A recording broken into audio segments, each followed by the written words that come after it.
D'autres éléments de recherche qui sont pour moi très importants, c'est un travail qu'on est en train de faire en ce moment, c'est une étude de prévalence de la maltraitance. Donc, quelle est l'ampleur du phénomène? C'est une question qui m'est régulièrement posée. Et on a la chance d'avoir pu mener une étude pilote, monter un questionnaire, et là, on est dans la 3e et dernière année d'un projet pan-canadien dans lequel, par bonheur, le gouvernement du Québec a accepté de remettre une petite somme, ce qui fait qu'on suréchantillonne au Québec pour avoir des données chez nous. Et dans cette étude-là, ce qu'il y a de nouveau, qui va être certainement une contribution majeure des connaissances, c'est la capacité d'aller chercher non pas juste objectivement ce qui est de la maltraitance à partir de critères qui seraient définis de l'extérieur, mais aussi subjectivement le point de vue de la personne âgée sur ce qu'elle a vécu pour voir si elle y ou pas l'étiquette de la maltraitance. Et de plus, on inscrit ça dans une perspective de vie.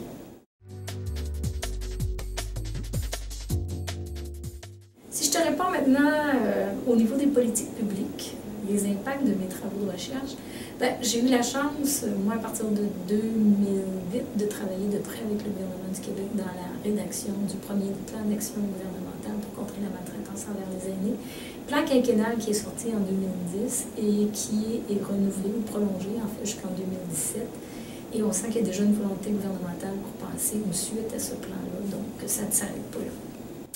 Je suis consciente que je suis très choyée parce qu'il y a quand même peu de chercheurs en sciences sociales qui sont invités à travailler d'aussi près avec des orientations gouvernementales. Tout ça est arrivé parce que en 2007, quand Mme Blais avait été nommée ministre responsable des aînés, elle avait fait une vaste consultation publique sur les conditions de vie des personnes âgées. J'ai déposé un mémoire sur la lutte contre la maltraitance et après ça, j'ai été invitée à travailler avec eux. À ce moment-là, mon rôle comme chercheur, c'est de m'assurer que tout ce qui est dit dans le plan est appuyé par des connaissances fondées. Connaissances qui sont valides, qui sont rigoureuses, qui nous viennent dans la mesure où c'est possible du Québec, parce qu'on a quand même un bassin de chercheurs, mais aussi qui tiennent compte de tout ce qui a été développé à l'international. Donc, le fait de travailler à l'écriture du plan, pour moi, m'obligeait à être à la fine pointe dans toutes les dimensions de la lutte contre la maltraitance. Et ça a été un grand privilège. Je dirais que c'est toujours un privilège pour moi de travailler avec le gouvernement du Québec, étant donné que j'ai une chaire de recherche qui est financée par le gouvernement et que d'emblée, tous mes résultats de recherche, ils leur retournent nécessairement très rapidement. Puisque je m'intéresse à la lutte contre la maltraitance depuis plus de 25 ans, donc presque 30 ans, et que ça a été au fil de ma carrière une thématique centrale, je ne dirais pas la seule, j'ai vu quelques petites recherches autour d'autres thématiques, mais je dirais que c'était la thématique centrale. Il m'est impossible de faire une synthèse complète de l'ensemble des travaux que j'ai faits. J'ai plutôt tracé des grandes lignes qui, je pense, ont été importantes en matière de retombées de la recherche sur les pratiques.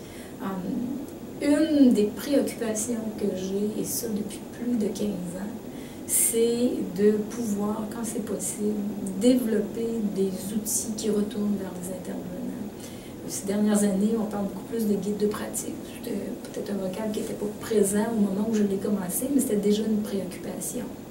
Je pense particulièrement à un outil qui s'appelle En main, qui porte justement sur le suivi que les intervenants psychosociaux peuvent faire de situations de maltraitance à partir d'un scénario en 3 volets, où le scénario idéal, c'est de pouvoir accompagner, mais par moment, on peut faire une suspension de suivi en souhaitant un jour y revenir, parce que si on force trop la porte, ça n'ira pas. Et dans d'autres moments, il faut y avoir des scénarios de protection qui sont beaucoup plus adaptés à la situation qui est en cours. Donc ça, pour moi, ça a été un impact, non seulement au Québec, parce que c'est quand même utilisé dans un certain nombre de milieux, un impact, je dirais, sur la scène canadienne, parce que ça a été repris, entre autres, ça a été sélectionné par les outils qui sont promus par l'organisme NICE. NICE, qui est le National Initiative for the Care of the Elderly. Ça a été aussi un outil qui a été, entre autres, retravaillé conjointement avec les collègues de la Wallonie, puis qui est intégré maintenant dans leur pratique.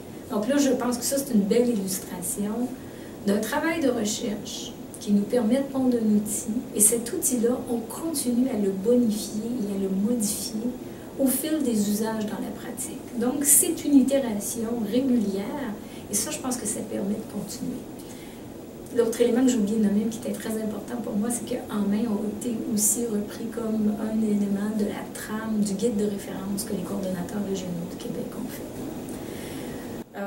Je pourrais parler de d'autres exemples de guides de pratique, mais j'aimerais mieux parler peut-être à ce moment-ci de retombées de questionnements plus éthiques. Ça, pour moi, ça a été très, très important. Toute l'équilibration que les intervenants sont amenés à faire, le respect de l'autodétermination des personnes âgées et la protection. Pour moi, c'est au cœur d'un débat, par moment un dilemme, qui fait en sorte qu'il n'y a pas une seule réponse adaptée pour toute situation de maltraitance. En fait, il y a une singularité des situations de maltraitance dans laquelle l'intervenant doit avoir une posture première qui est toujours de travailler avec la personne aînée en fonction de ce qu'elle souhaite pour arriver à établir un scénario de travail qui va convenir sans bousculer la personne âgée. Les seules exceptions que je fais à ça, c'est quand la personne a des pertes cognitives, où là, on peut être plus justifié de travailler en vue de la protéger, parfois malheureusement contre son gré.